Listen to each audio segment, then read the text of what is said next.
I really had the audacity to think that October flew by. November came along and said, hold my ginger ale. Hi everyone, welcome or welcome back. My name is Abby if you are new here. I'm a lifestyle content creator, but I'm also a CPA and I returned to a full-time corporate job in public accounting in 6 days. I'm thinking I'll probably be moving forward with quarterly resets rather than monthly resets because monthly resets are a lot of work for me to film, plan, and edit. I don't think there will be enough content to update on a monthly basis when I return to my full-time job, so I just think it'll make more sense to do quarterly resets in terms of the value of the content as is. So this is the last monthly reset for a while, but I'm really proud of myself for starting these this year and sticking with them because I didn't really know if they'd be any good or if people would like them, and I kind of just decided to do it on a whim and ended up carrying out with it all year, and it's been one of my favorite videos to create all year. Even though they are definitely a lot of work for me, I really love the work that goes into these. Obviously today we're going to be doing my December reset. This isn't really going to be an annual recap. I really want this just to be specific to the month of December. I'm thinking about doing kind of a year in review and then a new year reset video in one, but I don't really know when I would do that and what all I'll put in it. So if that's something you think you all would like to see, just with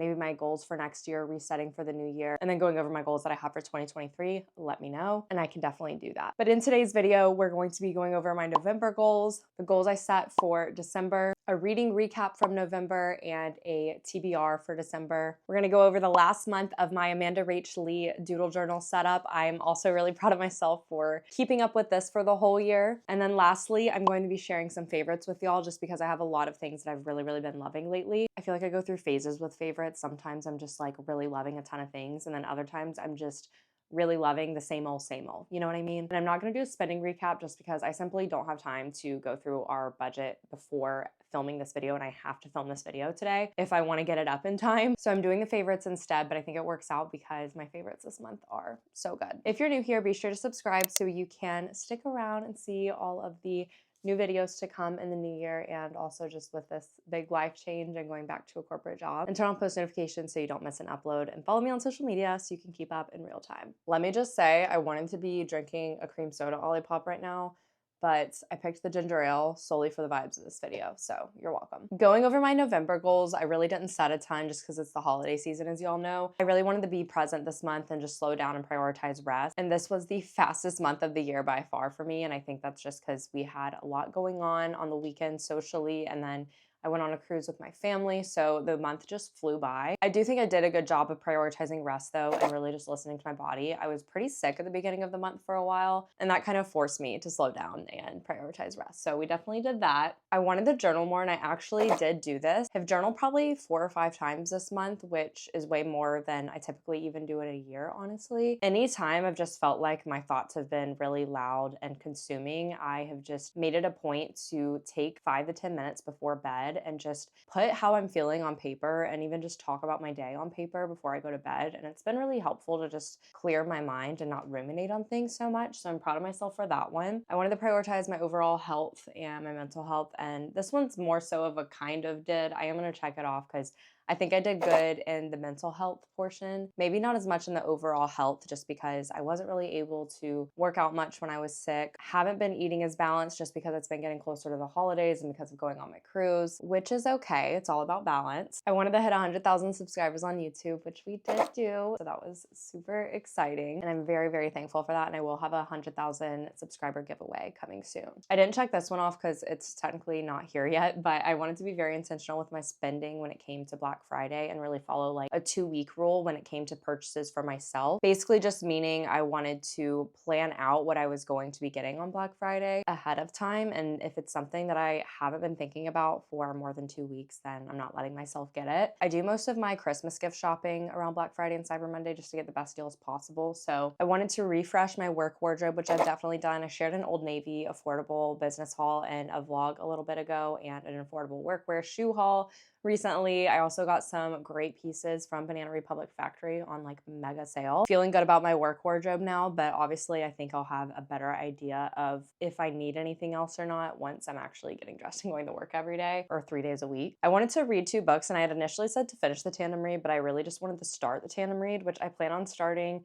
It's probably going to be tomorrow. I don't see myself being able to start it today just because I'm really busy today. But I did read 2 books, and you'll hear about those in the reading recap. I was thinking about refreshing my office space. I don't remember if I ended up talking about this in my reset video last month or not, but I kind of just wanted to refresh some things and take some things off my desk and get it ready for my new job and working from home, since I'll be working from home 2 days a week. But I think I'm gonna wait to do this until I'm actually in a groove of working from home, so I can just identify the things that I may need to refresh my office space rather than just kind of guessing and getting things now. I wanted to romanticize the holidays, which I've definitely been doing. I feel like I've been really good about this and just trying to like soak in all of the special holiday moments. I was listening to Christmas music today in the car just because it's actually pretty chilly out today. I've been trying seasonal coffees at a bunch of different local Houston places, and I want to make a TikTok like rating all of them. And I've been loving seeing all of like the decorations and Christmas lights in different areas around Houston that the city has set up. And lastly, I wanted to decorate for Christmas, which we did. It was so exhausting this year for some reason. I think it's because I was a little sick when I was like decorating for Christmas and everything, but I did it and I'm so glad I did, and I am soaking up having everything up. And I of course wanted to do a social media detox, which I did while we were on our cruise. We had the Wi-Fi package, but it honestly didn't work most of the time. I think I still open social media most days on the cruise, but I really wasn't on it much at all in terms of like scrolling. So we definitely got some good social media detox time. Now getting into my goals for December. The first one is to ease into routine and give myself grace as I start this new chapter in life, because it's going to be a new month and it's going to be a busy month, and I'm starting my new job on December 2nd. And I really just want to be very intentional with my routine and cut out the things that are not serving me, make sure I'm adding things in my routine that really just help me at the end of the day, and just be flexible with myself and give myself grace when it comes to social media and like posting, uploading on YouTube and all that kind of stuff. I put a lot of pressure on myself to be very consistent across like all platforms when I was working my Big Four job, and that was just really hard for me. And while I think I'm capable of doing it, I just really don't want to push myself into the ground just to get a video up for the week. It's just definitely going to be a really big adjustment going from having my own hours, making my own hours, working for myself, to being in the corporate world again and being in office 3 days a week. So I know that's going to be definitely really tiring for me compared to what I'm used to. So I really want to give myself lots of grace. And since it's December, I of course have the soak up the holiday season on here again, because it's just important for me to be present during this time of year because it is like my favorite time of year. October to December is just unmatched. I want to do another social media detox day. I might do that like on Christmas and Christmas Eve just to like stay super present, because I feel like not much is going to be going on social media those days anyways. I have on here to do the tandem read for Throne of Glass, and I really want to do it in December and finish it. I think I probably can finish it if I'm very diligent about reading when it comes to like the holiday break. And I think I'll be able to do that, but we'll see. I want to reflect on 2023 and just plan and reset for the new year. And I'd like to do some sort of video filming that stuff. I always love doing the new year reset content on my podcast when I was doing my podcast. So I'd like to do something similar on YouTube for resetting for the new year and just really be intentional with setting goals for 2025, which feels so weird to say out loud. And then I have on here to do a fitness routine refresh. I'd really like to try out some new places. I'm not saying I'm quitting F45, like I'll still be going to F45, but I will have access to Gym Pass, which is basically like Class Pass, but it's kind of like a corporate version of it. I had it with my last job and I'll have it again at this job, and I really want to take advantage of it and just try all different places. I would really like to do some sort of like yoga sculpt or mat Pilates classes when I'm in my luteal phase, just because I don't like to be as hard on my body and like do crazy cardio classes at F45 or really intense strength training during that time, because it's just a lot on my body and it makes me feel more fatigued. So I'd like to try out some new studios. I don't really know of any studios that do like yoga sculpt classes besides I think Yoga 6 in Houston. So if you know of any that do, let me know. Granted, I'm going to be pretty picky about where I choose to go because I don't want to go somewhere that's like really far from either home or where my job is. But just to keep things fresh in my fitness routine, and then also just with the goal of doing workouts more in tune with my cycle, I think it'll be good for me to try out new places. I still love F45, but I have found myself just wanting to integrate some more lower impact stuff in my routine as well. Now going into my doodle planner setup, but before we get into that, I wanted to go over my November recap page that I did. So I did a highlight of the day section on the bullet spread for November, which I love doing just to kind of practice gratitude for each day. I've done that a couple different months here in my doodle journal, and I really like doing that. And I have lots of great things to look back on from this month, honestly. And then I put at the bottom like a monthly milestone and then the date that I hit 100,000 YouTube subscribers. And then on this page, I did a little like cruise recap. I mentioned in a vlog that I found our little mint Polaroid picture printer, and honestly the quality of the pictures that it prints is pretty terrible. Like the coloring's kind of off, but it's okay because it's just for the sake of my bullet journal. I don't really care. I don't want to buy a new one since it works, so I printed some of those out, and then I kept my cruise card and kind of used some washi tape and then some double-sided tape on the back of it to stick it on here. And then I just wrote some like fun little memories from our trip. So our group that I like went with, my family and then my sister-in-law's family, we won 80s trivia one of the nights on the cruises. It was basically just trivia over 80s music. We did the trivia basically every night before dinner because we did late dinners every night. So that was really fun. And I officially played blackjack for the first time, which I've never played in like a casino setting before. And I just have a little ticket from the excursion we did on here as well. So I thought that was a fun little recap just to document the memories from going on my first cruise. Today's the 26th when I'm filming this, and I honestly haven't updated my habit tracker in a couple days, so I need to go back and do that. Same thing with my mood tracker. And for habits, I've been really solid about reading and going on evening walks. We were really good about eating at home, especially at the beginning of this month, like before we went on the cruise. I actually got my screen time under 2 hours, which I feel like I never get to color any of those in every month when I do this one, but I got to do that during the days on the cruise because I definitely was not on my phone really much on the cruise. Not as many exercise classes as usual, just from being sick, but overall pretty consistent with my habits this month. Going into the December setup, I was gonna do just like red, green, and cream, but then I was like, this is just gonna be like a lot of red and green if I only do red, green, and cream. So then I was like, let me add some blues in here just for like winter. And I kind of wanted my color scheme to give Candyland vibes, which I feel like it kind of does with like the purple that I used over here. This theme's really cute for the holidays. And then going on the monthly spread, I did something a little different because I wanted it to be a little bit more cohesive. So instead of using the red and green and blue and purple and pink because I was just like a lot going on, I only did blues, purples, and pinks. And I feel like they meshed really well together to kind of give that like sugar plum Christmas vibe. So that's how I decided to fill out the December one. And then for my habit and mood tracker, I kept with that same kind of theme. And I actually really love how this turned out. So love that. And then for my habits this month, I did the same that I normally do. Evening walk, read, coffee at home, dinner at home, sleep 7+ hours, screen time under 2 hours, post on Instagram, post on TikTok, and exercise. I've got some extra dotted pages in the back, and I'm thinking about once my Spotify Wrapped comes out, kind of doing like a little Spotify Wrapped spread and just looking on my Pinterest for some inspo for bullet journaling for end of year kind of prompts and stuff.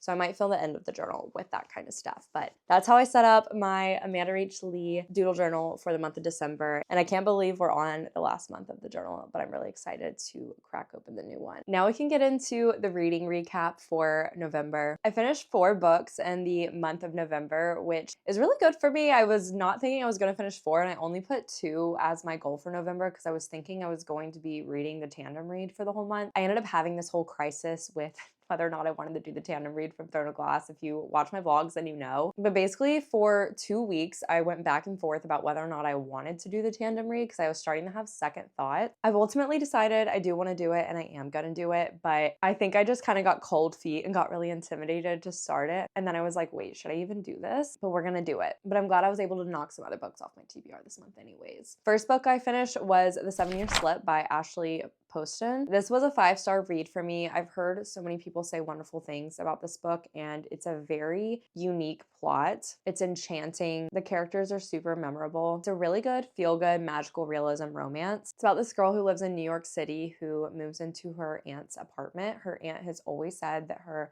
apartment is magical, and Clementine, our female protagonist, has never really believed her aunt claiming that the apartment was magical until she ended up experiencing some magic on her own. And she runs into a man staying in her aunt's apartment, but he's living 7 years in the past and she's living 7 years in the future. So the apartment just kind of bends time. I thought the character growth in this book was really great, and it was ultimately just a really good feel-good romance, and it was really cozy, and I definitely would love to read more of her books. And then I read One Day by David Nichols, which I read this because y'all know I loved Talking at Night by Claire Daverly, and so many of the reviews when I read Talking at Night on Goodreads said that it was very similar to One Day. So I had immediately added One Day to my TBR, and I had put it on hold on Libby and it became available, so I just went ahead and decided to read it. And listen, if y'all know the song Sad, Beautiful, Tragic by Taylor Swift, that song is the epitome of the love story in this book. I think if I would have read this book before reading Talking at Night, it would have been rated higher for me. But because I love Talking at Night so much, I just found myself constantly comparing One Day to Talking at Night, and I just preferred the overall setting and the writing style in Talking at Night more. I gave One Day 3.5 stars, but that doesn't mean I don't recommend it, and that doesn't mean I think it was bad. It was 3.5 stars for me just because it did feel like it dragged a lot through a good 50 to 60% of the book, but I'm still really glad I read it because it is one of those literary fiction novels that has a really, really strong emotional impact. The last like 30% of the book is utterly heartbreaking. I didn't cry, but I almost did. And there is a Netflix series out, and I also think there's a movie of this book. I think there's both, if I remember correctly. And I really want to watch both just to compare it to the book. But y'all know I'm terrible at watching TV shows and movies, so we'll see if I ever get around to that. Our male main character in this book was so insufferable in my opinion. He really pissed me off with just his decisions, but I'm not somebody who's going to rate a book poorly because a character is human. I personally expect characters to make annoying decisions and mistakes because they're human. It won't really impact my rating until the character is literally just always making stupid decisions and always doing the dumb thing. But the male main character was constantly like making me think I was starting to like him, and then he would end up reverting back to his old ways or doing something that I didn't agree with, and then I was just like constantly being let down by him until sort of the end of the book. There was a bit of a disconnect for me since a bit of this book was based between like 1970 through the early 2000s. So because of that, there were definitely some references that I didn't necessarily pick up on. And because the setting took place all over different areas of Europe, that's obviously a setting I'm not used to, but I did find that the author's descriptive language was really strong. I will say though, with this book being written by a man, he wrote the female main character, Emma, so well. She had such a strong voice and personality that really just jumped at you through the pages. She had a very realistic character arc. She was just very normal, and I loved that. I kind of knew something heartbreaking was coming for me at the end of the book. I just didn't know what, and it definitely was a heartbreaking read. I will say the way this book was written and overall just the layout of how it was written made the emotional impact of this book so much stronger, and I don't think I would have liked it near as much if it wasn't written this way. The whole premise of this book is that Dexter and Emma, our two main characters, meet after graduation one day, and after that single day together, they just can't really get each other out of their heads, and they really developed a strong foundation of friendship. And over 20 years, you're getting snapshots of their relationship from when they first met throughout each subsequent year on the same day of every year, which was July 15th in the book. The third book I read was The Last One at the Wedding by Jason Rekulak. I gave this book 3.75 stars. This is a thriller, and it's about this dad named Frank who is just your normal average dad. Out of the blue one day, he receives a phone call from his daughter who he hasn't talked to in 3 years, and her name is Maggie, and she calls him to invite him to her wedding, which is just a shock since they haven't spoken in 3 years. And Frank's a little suspicious because she hasn't known the guy very long. He ends up deciding to go to the wedding, and it's being held at this private estate because as he ends up finding out, his daughter is marrying the son of a tech billionaire. So Maggie's dad, Frank, is doing anything and everything to find out more about this family because he just can't really get a good read on them and has a gut feeling that something's off. But he's also wounded from something that happened between him and his daughter 3 years ago that you end up finding out later in the book. He's torn between fighting to find out the truth for the sake of his daughter's safety and happiness, but also not wanting to push too hard to damage the already broken relationship with his daughter. I thought this was a very bingeable read. I really was loving reading it. I started it and finished it in like 2 days on our cruise. I was flying through the pages, and anytime I wasn't reading it, I was like thinking about what was going to happen next in the book. I will say the first half of the book compared to the last half was a little slow, but I still thought it was very easy to read. There was a pretty big twist in it that I didn't see coming, so I did appreciate that, but I did find other aspects of the book to be a little predictable. And I did think there was overall just a pretty strong feeling of suspense throughout a good chunk of the book, which I like. I'm very new to like the mystery and thriller genre. I wouldn't quite call this a thriller. I guess it is. I don't really know what constitutes a thriller and makes it a thriller instead of a mystery. I describe it as a mysterious thriller. But why it only got 3.75 stars for me is because I found the ending to be very lackluster. There was some symbolism in the ending, but overall it just wasn't really how I was wanting it to end, I guess. And I just really didn't like any of the characters. Like they were all very flat and unlikable. In romance novels and in literary fiction, character growth and character development is a huge, huge part of those genres. I know in mystery and thrillers, it's more so about like the plot and the climax and finding out who the antagonist is. So I don't know if this is common for these genres since I'm kind of new to them, but the characters were just very one-dimensional and there was just little to no character growth. There was a little bit of character growth for our main character and narrator, but everyone else, nothing really happened, and I just would have liked to have known more about some of the characters, but I don't want to say too much about that because it'll give some stuff away. And then lastly, I read Lost and Lassoed by Lila Sage. Lila Sage can do no wrong in my eyes. This is the third book in the Rebel Blue Ranch series. It just released this month in November, and the covers of these books are just everything. I want to buy this whole series like once everything's out, or just start buying the books slowly one by one because they are the most stunning book. If you don't like to hear about tropes before reading books, then skip past the next like 10 seconds. But if you love a single dad Western romance, an age gap, and a little enemies to lovers, obviously it's not like true enemies like what you see in fantasy, but the series is definitely pretty spicy. Some of like my favorite open door romance scenes are from Lila Sage's books. Let me just say,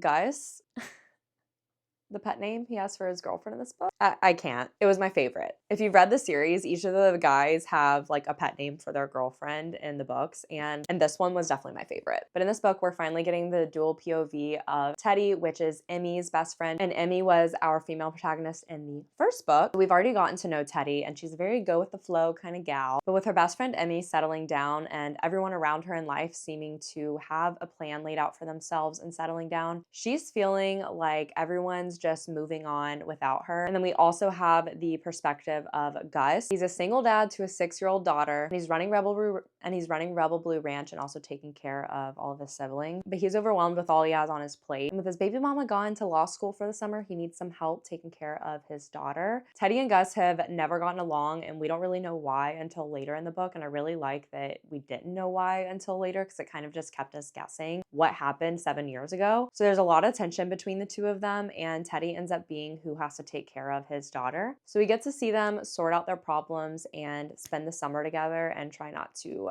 beat down each other's throats all the time. This book series just makes me want to sell everything and just go live on a ranch and run a ranch for the rest of my life. The descriptive language of the setting is so good. I'm always able to visualize the ranch and just the houses and the sunsets and the fields of wildflowers and everything that's mentioned in the book so well. I love Lila Sage's books because they're not too long. I really love the like 320 page mark for romances, and I think all of the books are right around that mark, so they're really quick and easy reads. The characters are really strong and memorable. It's one of few book series where I'm able to like truly remember the characters well after finishing the books because they have such great development or because they've left such an impact on me. Can't recommend the series enough. I gave it 4.75, which is basically 5 stars. The only reason I didn't give it 5 is just because I felt like some parts of the book just kind of moved along too quickly, but that's just me being ridiculously picky. I'm not going to sit here and explain that because it's going to give some stuff away, but you get it.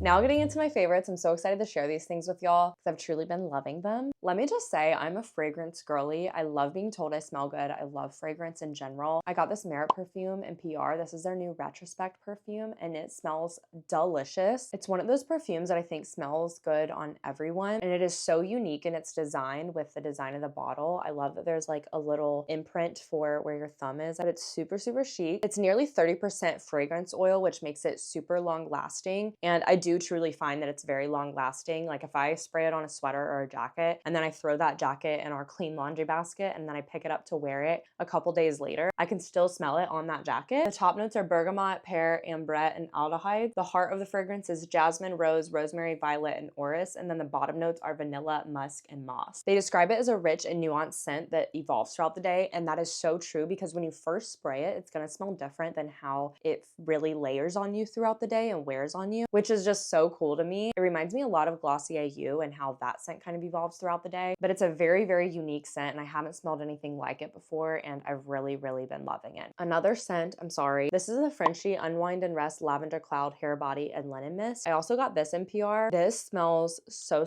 delicious. I can't really compare it to anything, but it is like such a sweet but calming scent. It's not really lavender heavy because normally lavender stuff can be a little overbearing to me. These are paraben, vegan, and cruelty free and very affordable, but I put this on my nightstand and I spritzed a couple spritz over over the bed after I made it in the morning. And then when I was like going to sleep and I was reading, I could literally get little hints of the smell, and it was just like, oh my gosh, the smells delicious. But I also wore it today as like a body mist, just going the F45 so I'd smell good, because I love spraying a body mist instead of like a perfume when I go to like work out. So I'm not using up my nice perfumes on a daily basis, but it smells so, so good. And then we have the Cove Soul Clip, and my friend Julia has always raved about these, and I'm someone that's always really struggled with claw clips because none of the ones I have are wide enough to hold all the hair I have. But these are like indestructible claw clips. But can you see how freaking wide this is? Like, that covers basically the whole back of my head. It actually holds all of my hair up and my hair isn't like falling out on the sides. I have a ton of hair. So this has been a game changer. I've wanted one for so long, and I finally just bit the bullet and got one when I saw that they went on sale a couple weeks ago, but they're also on sale right now probably. But they are so worth the money, and I got the color cider, and it's just this beautiful brown color. It's just been a game changer, and I definitely want to get more eventually and try out some of their other clips. But I got the Soul Clip because my friend Julia said it was her favorite because she has like one of each of them, I think. And then we have my Hourglass palette, which I've just been loving. I'm wearing all of it on my face today. I have the bronzer in the crease of my eyelid.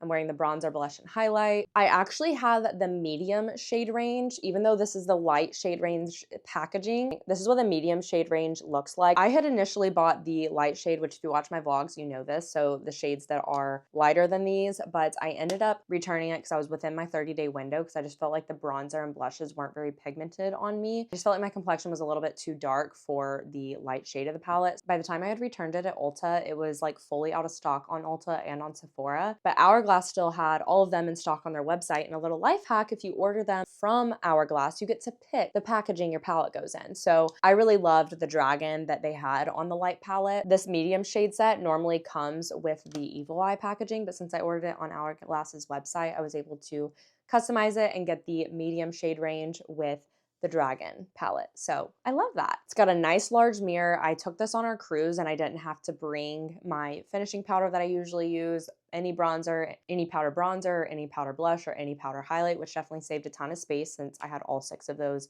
within this palette. It has these 3 beautiful blush shades. I really like that there's like a cool toned berry one, and then there's also a warmer coral, and then there's like a baked highlighter blush. The bronzer shade is perfect for me. I have a full size of this highlight shade, Dim Light, and I've been buying the full size of that powder for probably 4 or 5 years now. The one thing I will say is I miss from the lighter palette having the finishing powder that was like a shade lighter than this one, because I really liked that under my eyes and stuff. And I still like this one under my eyes, but I think it works more as a highlight and stuff. But I just love it. It's so multi-purpose, and it just provides a really beautiful luminous look to the face and really just gives you that lit from within glow. Since I've used that full-size ambient lighting powder from Hourglass for like 4 or 5 years, I know that I love the formula of their powder. So that's why I'm glad I got it this year, because I definitely regretted not getting my hands on one last year. This is so random, but my Pura diffuser, I am loving this scent. I actually bought it last year. I'm not sure if it's still available, but if it is, I'll link it. It's one of the Anthropologie scents, and it's the Fresh Balsam and Cedarwood. Literally smells like a cozy Christmas tree. And I have our Pura set off to go off at 7:30 in the evening for 30 minutes, and then 7:30 in the morning to go off for 30 minutes. And I love it because typically when I go to like sit on the couch after eating dinner, I'm smelling it while I'm relaxing on the couch, and it's just like the coziest feeling at the end of the day. And then on the other end of that, in the morning when I'm getting home from F45, or if I don't go to F45, 7:30 is usually when I'm like going downstairs and getting ready for the day and about to walk Ella. I love walking downstairs or walking in the house and smelling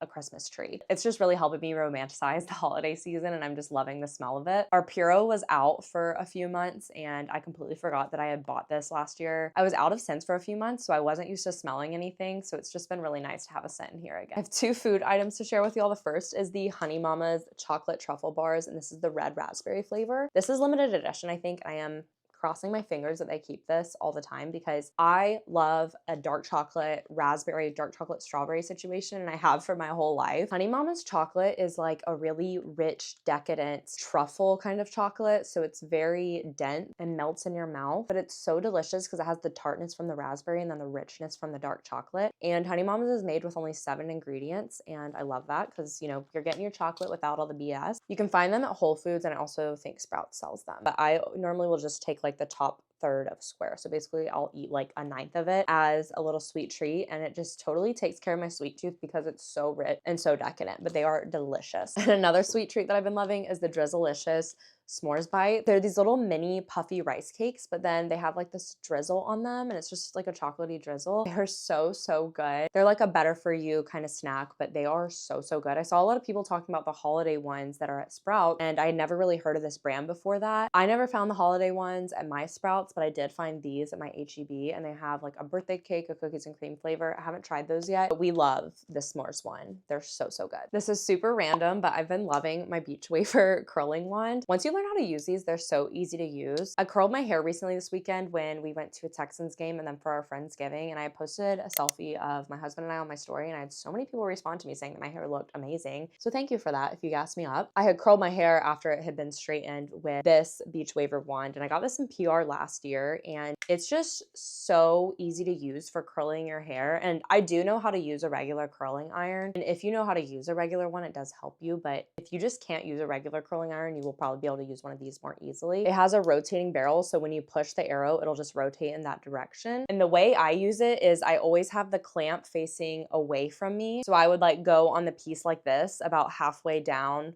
through the strand of hair, clip it, and then if I'm wanting the curl away from my face, I would just look in the mirror and I just press the arrow on the side of the head that it's on showing in the mirror. So like, for example, if I was looking in a mirror right now, this would be on the left side of my hair. So I would press the left arrow and that would rotate it in that direction. And then I would just gently release and pull down the hair a little bit and then rotate again, gently release, push the arrow, rotate again until I had gone all the way down the strand, and then I would just let it go and release. I can do a full tutorial in a vlog one day if y'all really want to see it, but I don't curl my hair often, but doing that to my hair made me realize I should curl my hair more often because this is really easy to use. And then my last favorite is an app, and that is Fable. It is a female-founded app, and it is so much better than Goodreads. It is everything Goodreads wishes it could be. I hate the interface of Goodreads. I feel like it is stuck in 2005. You can select which book you read for the day, and then you can say, I read today if you want to track your reading streak. Sometimes I do forget to log it, so mine's not accurate right now because I forgot to log it Sunday. Have like a following page for your friends. I have mine on the For You setting right now because I just don't want to like reveal any of my friends' usernames who probably don't want people following them, where you can see what people add to their different lists and the books they finish and the reviews they leave and their status updates on books. There are book clubs on the app. There's so many different ones depending on the genres you like that you can join, and then you'll get notifications. And within the book clubs, they kind of do like a kickoff and then posts for each chapter. It's really cool if you want to be in a book club but just want to do them virtually. The Explore page, there's a little AI tool called Scout where you can find your next read. I'm going to click on this Find Me Genre Bending Love Stories, and then it'll give you recommendations. And a lot of times it gives recommendations that you don't typically see on Goodreads. I feel like Goodreads is so bad about recommending like the same 10 books from a genre. They have a mood quiz, which is so cool. So you can just answer questions. And if you don't really know what to read, you can just say like, oh, these genres sound good to me right now, so I'm going to put those in. What are you in the mood for? And then you can put in the pacing you want, any trigger warnings you want to avoid, and then it'll come up with books to recommend for you. It's just amazing. And then it'll give you matches. One of the coolest things is on your profile. I really love the way it just tracks data and keeps data and statistics. If you have Spotify, if you're familiar with Daylist that Spotify has, they kind of have that same concept but for books. And they give you a little reader summary based on the books you've read and the ratings you give and everything. And it'll update as you read different genres and read different books. Just within like the month of me using Fable, mine's been a bunch of different things. So mine says I'm a romance realist, and then you can track like how many books you've read, your streak, and then your most read genres, your average rating, your most read authors. I really like the way the reviews are. You can kind of just add different tags to the review, do emojis for how the book made you feel. You can do 1/4 of a star and half stars, which you can't do on Goodreads, which is so nice. And I love that you can import your Goodreads information into Fable. I will say some of my books got missed in the transport phase, but maybe I just missed them myself when I was looking back. So I did have to manually add like 3 or 4 books that didn't transfer over from my Goodreads for some reason, but I had put off downloading this app for so long because I didn't want to like start fresh, and I wanted all of my Goodreads data to be in there, but I didn't want to manually do it. And then I found out that you can literally link your Goodreads to it to sync it.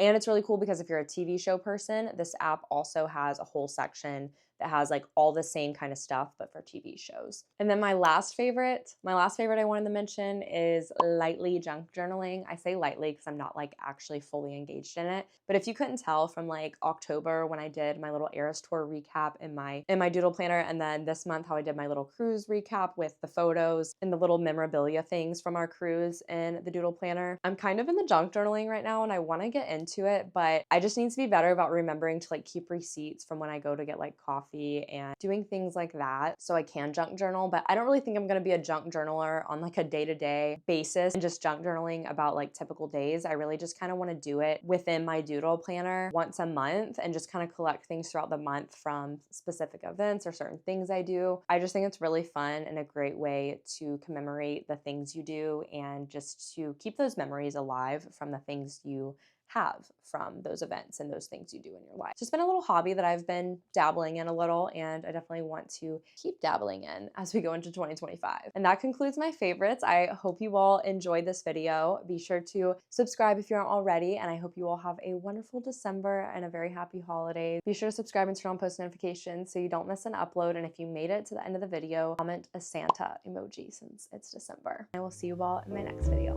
Bye.